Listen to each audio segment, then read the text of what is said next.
দর্শক, FIFA club বিশ্বকাপের high voltage ফাইনালে রাতে পিএসজির মুখোমুখি হবে চেলসি, আর সন্ধ্যায় সাফে নেপালের সঙ্গে লড়বে বাংলাদেশের মেয়েরা। এদিকে সিরিজ বাঁচানোর মিশনে সন্ধ্যায় মাঠে নামছে বাংলাদেশ জাতীয় ক্রিকেট দল। এসবের পাশাপাশি দেশ বিদেশের খেলাধুলার আরও খবর নিয়ে সাজানো হয়েছে আজকের দীপ্ত স্পোর্টস। সঙ্গে আছি আমি রুবায়েত হাসান। সিরিজ সমতায় ফেরার লক্ষ্যে দ্বিতীয় টি-20তে আজ শ্রীলঙ্কার মুখোমুখি হবে বাংলাদেশ জাতীয় ক্রিকেট দল।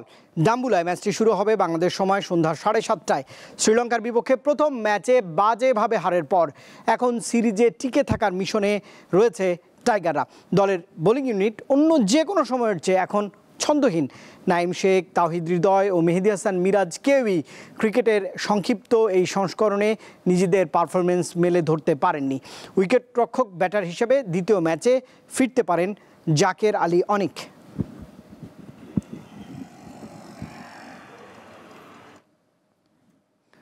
সাকিব আল হাসানের জন্য জাতীয় দলের দরজা খোলা রয়েছে বলে জানিয়েছেন বিসিবির পরিচালক ইফতেখার রহমান মিঠু। রবিবার রাজধানীর মিরপুরে গণমাধ্যমের মুখোমুখি হয়ে একথা জানিয়েছেন মিঠু। রাজনৈতিক কারণেই অনেক দিন ধরেই দেশে নেই সাকিব আল হাসান, তবে দেশের বাইরে সিরিজ বা টুর্নামেন্টগুলোতে কেন থাকছেন না এই অলরাউন্ডার, তা নিয়ে কৌতূহল তৈরি হয়েছে। অ্যাজ আ ক্রিকেটার বাংলাদেশের গ্রেটেস্ট ক্রিকেটার হচ্ছে সাকিবুল হাসান। এটার কোনো সেকেন্ড চয়েস কারো কোনো বলতে পারবেন না। তো সবসময় ডোর ইজ ওপেন। এখন এটা সিলেক্টর অ্যান্ড টিম ম্যানেজমেন্টের উপরে তারা কি চিন্তা করছে, কিন্তু যেই জিনিসটা এখন হয়েছে আপনি আগে কিভাবে চলেছে জানি, কিন্তু রাইট নাও কারেন্ট প্রেসিডেন্ট যেটা করেছে এন্টায়ার দায়িত্ব cricket operation and cricket team management এবং সিলেক্টরদের উপর দেওয়া হয়েছে। সো তাদেরও তো অ্যাটেনশনে আসছে, সেটা দেখা হবে। Definitely they should look into ইট।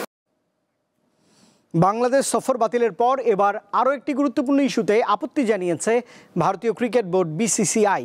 আগামী 24 জুলাই ঢাকায় অনুষ্ঠিত এশিয়ান ক্রিকেট কাউন্সিলের সভার ভেন্যু পরিবর্তন চায় দেশটি। বর্তমান রাজনৈতিক পরিস্থিতি এবং অস্থিরতার কারণে বাংলাদেশ সফর এখন উপযুক্ত নয় বলেও মনে করছে বিসিসিআই।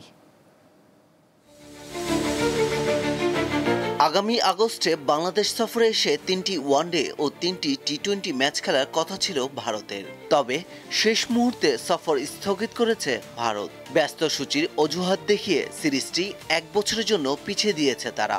নতুন সূচি অনুযায়ী সিরিজটি অনুষ্ঠিত হতে পারে 2026 সালের সেপ্টেম্বরে।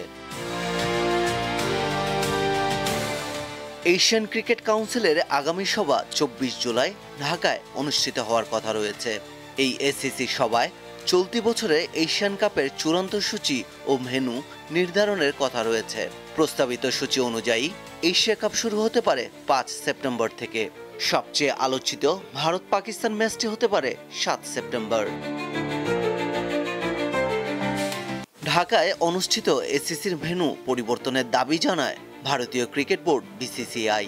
দাবি মানা না হলে ভারত এই সভা থেকে নিজেদের নাম প্রত্যাহার করে নিতেও পারে বলে জানিয়েছে দেশটির ক্রিকেট প্রশাসন।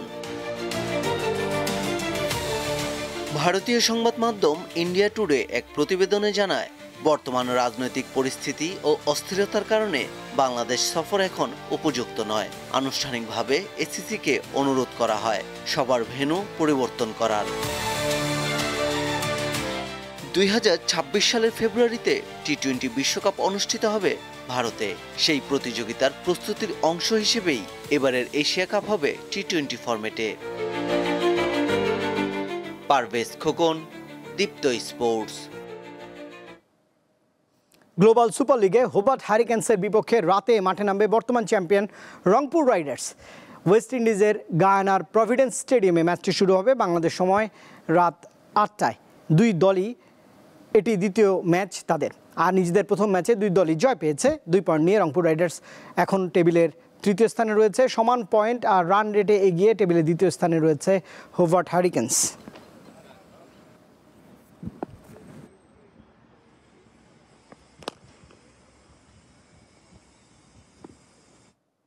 অনূর্ধ্ব-18 নারী এশিয়া কাপ হকিতে প্রথমবারের মতো অংশগ্রহণ করে ব্রোঞ্জ পদক জিতেছে বাংলাদেশের মেয়েরা। চীনের দাজহুতে কাজাখস্তানকে 6-2 গোলে হারিয়ে এই অর্জন নিশ্চিত করেছে বাংলাদেশ। হ্যাটট্রিক করে ম্যাচ সেরা হয়েছেন আইরিন আক্তার। মেয়েদের মতো পদক জয়ের সুযোগ ছিল ছেলেদের সামনেও, তবে তৃতীয় স্থান নির্ধারণী ম্যাচে মালয়েশিয়ার কাছে 5-2 গোলের বড় ব্যবধানে হেরেছে পুরুষ হকি দল। এর আগে হংকংকে হারিয়ে টুর্নামেন্ট শুরু করা দলটি সেমিফাইনালে জাপানের কাছে 6-4 গোলে হারে। সাফ অনূর্ধ্ব 20 নারী চ্যাম্পিয়নশিপে নিজেদের দ্বিতীয় ম্যাচে আজ নেপালের বিপক্ষে মাঠে নামবে স্বাগতিক বাংলাদেশের মেয়েরা। বসুন্ধরা কিংস অ্যারেনায় ম্যাচটি শুরু হবে বাংলাদেশ সময় সন্ধ্যা 7টায়। আসরের উদ্বোধনী ম্যাচে শ্রীলঙ্কাকে 9-1 গোলে বিধ্বস্ত করেছে বাংলাদেশ। এবার তাদের নেপাল বধের মিশন। প্রথম ম্যাচের পর একদিন বিরতি থাকলেও মাঠের অনুশীলনে যাননি খেলোয়াড়রা। ইনডোরেই সময় কাটিয়েছেন পিটার বাটলারের শিষ্যরা। প্রথম ম্যাচের জয়ের ধারাবাহিকতা ধরে রেখে দ্বিতীয় ম্যাচেও জয় চাইছেন স্বাগতিকরা। আর শক্ত প্রতিপক্ষ হলেও নেপালের বিপক্ষে জয়ে আত্মবিশ্বাসী বাংলাদেশ। শ্রীলঙ্কার সাথে ম্যাচ খেলছি, আজকে রিকভারি ছিল। তারপরে সন্ধ্যায় কোচ আমাদের সাথে বসবে, কিছু ভিডিও দেখাবে, তারপরে কোচের যে নির্দেশনা থাকবে আমাদের পরবর্তী ম্যাচের জন্য আমরা ওইভাবেই করবো ইনশাল্লাহ। নেক্সট ম্যাচে টার্গেট আমাদের উইন করা, যেভাবেই হোক এই টুর্নামেন্ট যেভাবেই হোক আমাদের চ্যাম্পিয়ন ধরে রাখতে হবে ধারাবাহিকতা। তো ইনশাল্লাহ আমরা মাঠে নামবো জেতার জন্য। $100 কোটি ক্লাব বিশ্বকাপে এবার দ্য লাস্ট ডান্স দেখার অপেক্ষা। শিরোপার লড়াইয়ে মুখোমুখি হচ্ছে ইউরোপের দুই পরাশক্তি পিএসজি এবং চেলসি। যুক্তরাষ্ট্রের মেটলাইফ স্টেডিয়ামে ম্যাচটি শুরু হবে বাংলাদেশ সময় রাত 1টায়। একটা সময় ইউরোপের শ্রেষ্ঠত্ব পাওয়ার জন্য নেইমার, কিলিয়ান এমবাপ্পে, লিওনেল মেসিদের দলে ভিড়িয়েও কোনো ফল পায়নি পিএসজি। কিন্তু তাদের ছাড়াই এখন যে কোনো দলের জন্য দুঃস্বপ্ন হয়ে উঠেছে ফরাসি ক্লাবটি। গেল মৌসুমে প্রথমবারের মতো চ্যাম্পিয়ন্স লিগের পাশাপাশি ট্রয়ি শিরোপা ঘরে তুলেছে কাতারের মালিকানাধীন ক্লাবটি। এবার মিশন ক্লাব বিশ্বকাপের ট্রফি উঁচিয়ে ধরার। পুরো আসর জুড়ে দারুণ ছন্দে রয়েছে পিএসজি, যেখানে সেমিফাইনালে রিয়াল মাদ্রিদকে বিধ্বস্ত করে 4-0 গোলে। টুর্নামেন্টে এখন পর্যন্ত মাত্র 1 গোল হজম করেছে ফরাসি ক্লাবটি। বিপরীতে তারা প্রতিপক্ষের প্রাচীর ভেঙেছে 16 বার। আর বরাবরের মতোই ফাইনালে তাদের চিরচেনা 4-3-3 ফরমেশনকেই কাজে লাগাবেন কোচ এনরিকে। আগামী মৌসুমে চ্যাম্পিয়ন্স লিগে জায়গা করে নেয়ার পর কনফারেন্স লিগও জিতেছে চেলসি, যার রেশ ক্লাব বিশ্বকাপেও ধরে রেখেছে তারা। যদিও গ্রুপ পর্বে ব্রাজিলিয়ান ক্লাব ফ্লামেঙ্গোর কাছে হেরেছে অল ব্লুজরা। পুরো আসরে এখন পর্যন্ত তারা গোল দিয়েছে 14টি আর হজম করেছে 5টি। তাই রক্ষণে কিছুটা দুর্বলতা থাকলেও আক্রমণে তা পুষিয়ে দিচ্ছে এনজো মারেস্কার শিষ্যরা। ফাইনালে দলে ফিরতে পারেন দলের অন্যতম ভরসা মোয়েসেস কাইসিদো। তাই এনজো ফার্নান্দেজ, কোল পালমারদের সাথে নিয়ে পিএসজি বাধা পেরোতে চাইবে অল ব্লুজরা।